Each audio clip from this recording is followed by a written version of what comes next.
I've seen a lot of love for Carter Bryant, Arizona freshman, as the draft cycle has gone on. People have him top 10, lottery, and on the surface, the appeal is clear. Like 6'6, 6'7, long, athletic wing who dunked the ball a bunch and was really efficient and is a really impressive defensive playmaker. Uses his length really well in defense to get steals, flashed a bunch of like weak side help defense, whether that was sliding down or protecting the rim here. Look how vertical Carter's able to stay here, jumping straight up and down in midair to end up blocking or contesting that shot. Not exactly sure. And Carter is a great point of attack defender too, like so long and hard to shoot over, even if he's not that strong overall. And Carter is just a difficult human being to get by and shoot over. So these athletic, toolsy, defensive forwards, right? How do we figure out if they're actually going to be good in the NBA, right? OG Anunoby is a name that I've seen comped to Carter Bryant a couple times. Another, raw, athletic freshman at the time. We're going to break this down, right? How similar is Carter to OG Anunoby or these guys, and what kind of player is he going to become? So like, comment, subscribe, all that good stuff. And OG was also a ridiculous athlete and probably one of like the most special prospect athletes in a minute, but the defensive playmaking was similar. Like he's able to slide here, destroy this shot. OG was longer than Carter Bryant by at least a couple inches and definitely more explosive. I mean, there's just few players who are more explosive than OG. Look at this play where he's able to sprint out and block Jamal Murray on the three-point attempt right here. OG just immediately recognizing that his teammate needs help after pump faking, gets out and blocks Jamal Murray on that three-point attempt. And one of the most menacing, nasty nail defenders I can remember, gap help, one pass away. You could just dig his long arms, big hands in there, steal passes. And OG and Bryant definitely have some statistical similarities. We're just looking at hyper-athletic freshman wings, right? Great block rates, great steal rates, great free throw rates. Now, we have OG, we have Zion, we have Keegan Murray, Tari Eason. We also have, like, Patrick Williams, Andre Roberson, Ryan Dunn. And then we see Carter down here, somewhere in there. But, like, how do we kind of parse this out? Because Carter has a really good statistical profile, similar steal block rates, better assist to turnover rate than most of these guys. Like he's at the top in terms of assist to turnover. He's at the top in terms of three-point shooting volume, which we'll get to. Shout out James Johnson as well. But Carter and OG had some major athletic differences in terms of creation. And I've talked about the value of advantage creation and on-ball scoring and stuff. And this was OG as a freshman when he, just looking at his stats, the offense was not great, right? He barely shot the ball even though he made it. Efficient finisher, but terrible free throw, turned the ball over a lot, didn't really get assists, very low usage, just like Carter. But OG, even through the kind of badness, the potential was pretty clear. Like bad decision here, just tries to pass it when he definitely shouldn't, or could have just kicked out to the corner. OG's advantage creation and first step and flexibility and power were all special and still are all special, right? Able to draw pump fake there, gets all the way to the front of the rim even though he turns it over. And even on these bad plays, you can see how easily OG got downhill and got to the front of the rim. Like his first couple steps are lightning quick. Obviously ends up, kind of trying to throw it into a tight window there, turns the ball over, ends up losing it right there. OG's handle was extremely poor, and he would get plucked pretty much all of the time on these drives. It just really wasn't able to keep the ball in traffic and didn't have a great feel for driving lanes, right? Tries to kind of cut this back on the inside, but that's where all of the traffic is, instead of going to his left side where there's wide open paint, and OG ends up turning the ball over. These limited flashes, though, even with the badness, the turnovers, the misses, you can see the slashing potential pretty clearly, where OG is constantly beating the first defender easily with his first step. He just rushed this finish right here. If he kind of took a second, slowed down, pump faked, he could have drawn a foul or passed it out or just not rushed that shot in the way that he did on that play right there. OG again get a pump fake, get right to the front of the rim and misses point blank. But you can see how easy it is for OG to win on these drives. Like number 20 here has no chance of keeping OG in front. And even though this defender steps up outside of the restricted area, like OG just jumps right over him, gets the ball right at the rim. He just can't finger roll it in point blank. So even though the shots weren't going in, the ability to create easy shots off of the dribble, even as like a complimentary guy, as a freshman with his crazy athletic tools, is a powerful signal. And again, we see OG winning baseline, missing the reverse layup where the touch isn't great, the shot isn't great, but just number 5 here has zero chance of staying in front of OG. And he was so damn flexible for his height and size, where you can see his torso almost parallel to the ground. And we'll talk about his shin angles later. But OG was a truly all-time athlete, and I feel like when we're talking about these low-usage, toolsy wings who are limited offensive players in college, you've got to be real all-timer toolsy guys. And OG, again, look at the flexibility here, how low he's able to get, well below this defender's shoulder, turns him. And of course, we can see all of the ground that OG is able to cover with his first step right here, turning the corner. The play is over from there, and obviously OG has the strength, even as an 18-year-old here, as a freshman. You can see, like, even when he obviously can't dribble and the drives don't look super pretty, like, weirdo hesitation move where it looks like he's almost going to lose the ball right here, but he is so damn fast, turns the corner, and look at this shit. Like, the shin angle is absolutely crazy, helping him generate explosion, right? That speed to power downhill, and then just kind of leaps and hangs in the air, finishes over the defender with his left hand. It's like these kind of special flashes where even though OG was so raw offensively at this point, plays like this were just like, yeah, I could imagine him turning into a real offensive player at the next level. Again, we see the first step, the first step obviously here, and then the bend, basically parallel. This defender had to open his hips, and from there the play is over, right? There's nobody going to stop OG when he gets all the way to the basket and has speed and space to kind of score. I love this hesitation move right here from Anunoby, even though he doesn't finish, because you can see the bend and flexibility again, right? He is getting lower than this defender's shoulder to generate an angle to the basket, and of course doesn't finish like we said, but he ended up generating a good look. And obviously, like 10 years later from there, Anunoby has become a very legit driving creator in the NBA and in the playoffs, obviously. You can see how much his frame is filled out, of course, but his handle is so much better. He's better at like playing slow and waiting for things to open up. Love how he gets to the left hand right here, but is able to cut back over Isaiah Stewart's shoulder, finish that in with his right hand, scooping it over the defender. Like, especially this season, he's improved so much as a handler, and obviously he's always going to have this straight line burst and explosiveness, even to get by great NBA defenders, because OG is just like a top 1 percentile athlete. Like, you stick a big like Porzingis on him, and you can still see the leverage. Look at how low OG gets, where Porzingis is upright. There's almost nothing anyone can do in this situation, and OG able to finish that with his left hand over Jason Tatum.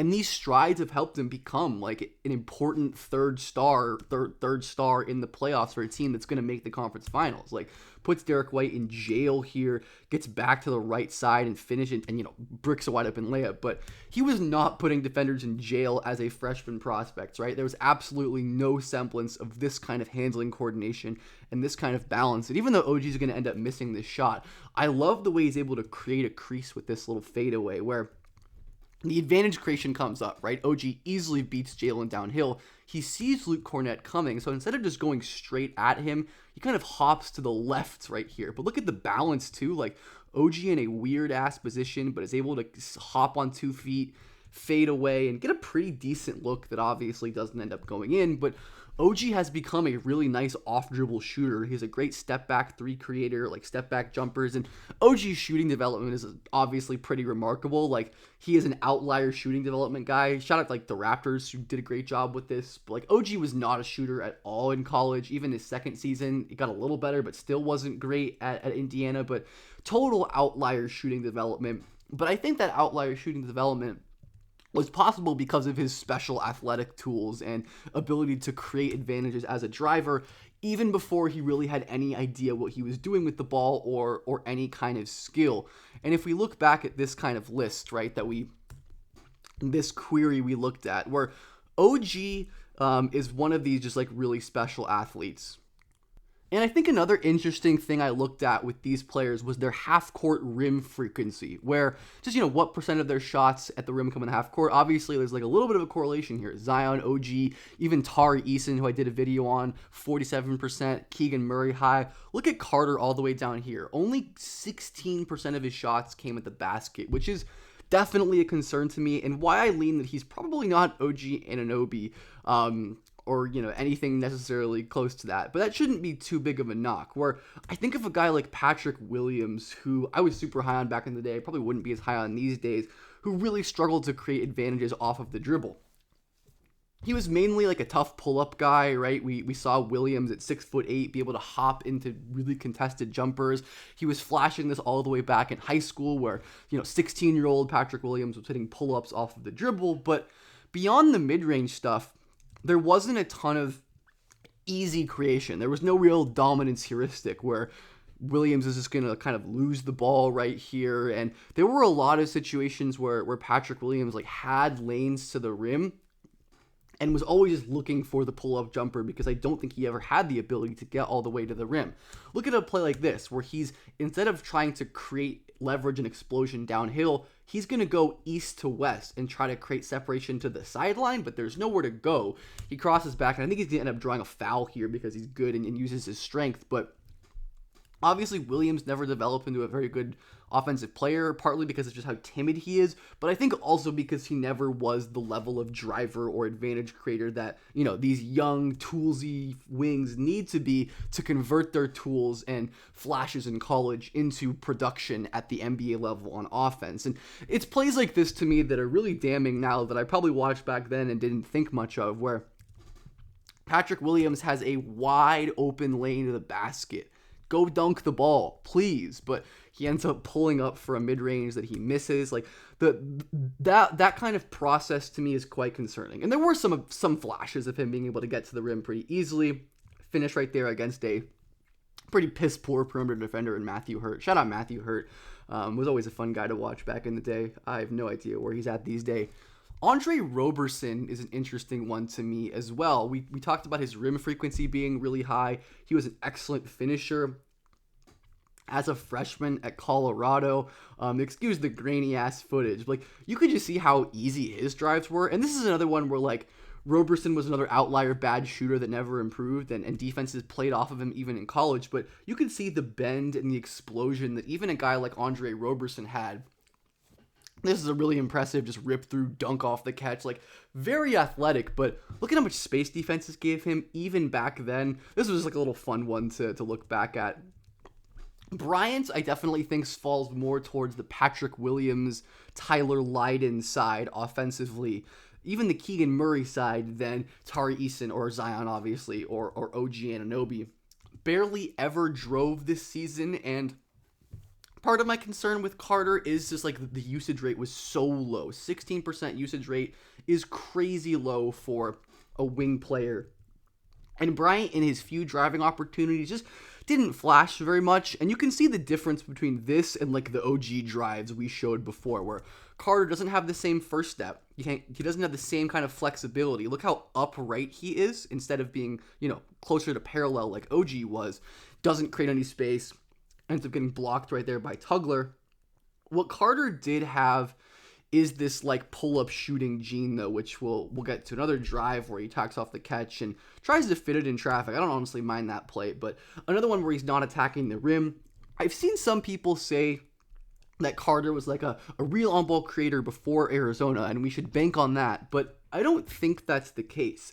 You kind of have to go back to the AAU and high school sample to even get a better look at Carter as a driver, because he drove to the rim like 5 times all season in Arizona, and there was a little bit of it, but still, even at this level, the AAU level, you could see Bryant didn't look like an easy driver. He's definitely fluid, but cannot create space against this defender, ends up missing a pretty point-blank shot, honestly. His length is so impressive, and the length is a scoring tool. Like, look at how close he gets to the basket, but just isn't able to create space. And you can see the lack of juice, the lack of ball control at this stage, which still hasn't improved a ton. And Bryant was mostly like a high volume pull up shooter. Like those were the most interesting flashes with him. And I do think there's some Patrick Williams in him in terms of just like not having the athletic tools to get all the way to the rim consistently. Like even on some of his drives, right? He doesn't blow by this defender. He's finishing a pretty tough, impressive, contested shot. But this stuff is hard to translate to the league. He has made big shooting strides, though, which we'll get to. But Carter, yeah, just not a great handler. Even at this lower level of competition, couldn't dominate as a driver in the way you'd want to see a future lottery pick dominating as a driver. But definitely had the pull-up mid-range flashes. And he is legitimately a great shooting prospect. Like 8 threes per 100 at 37%, solid free throw. Wasn't efficient on pull-ups this year, but just like the sample was so tiny. But there were some real flashes where Carter like hopped into a fadeaway. Don't think he's like a great pull-up creator at this point, but if defenses left him open, he would make these shots. But there were plays like this, again, where the lane is pretty open to the basket. I'd like to see Carter have the ability to like explode and power downhill. I think that's important for these kind of toolsy players to maximize their tools, but Carter ends up pulling up for the mid-range jumper, which obviously, like we said, is impressive before. Like when defenses go under, Carter was able to hit, and some of his shooting flashes were really impressive.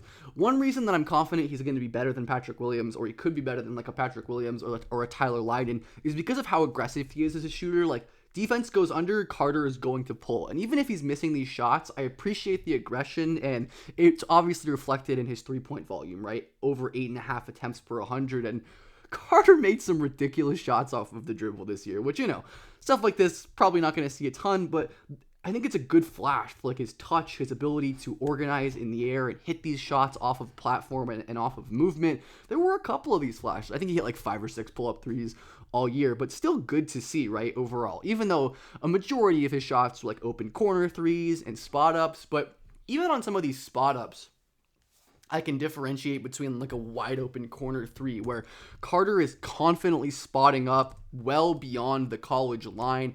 Carter even flashed some shooting off of movement. It wasn't like super high volume, but again, this is high level stuff. Advanced, the shot is pretty fluid overall. He's quick triggering from catch into his 1-2 into a smooth looking three.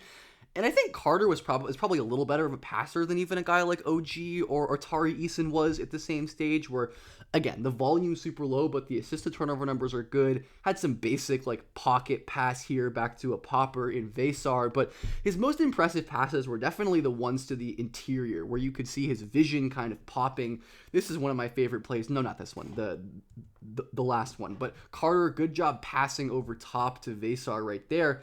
But I want to go back to this Baylor play where he's in kind of like a scramble situation. He notices a gap right here and just zips it with high velocity right into that hole. Impressive vision that I wonder if he can tap into more at the next level. And of course, like, handling development will help him improve as a pick and roll player. Now, do I think Carter Bryant is going to become OG Anunoby or something close to that? No, I do not. That's why I don't view Carter Bryant as a lottery pick.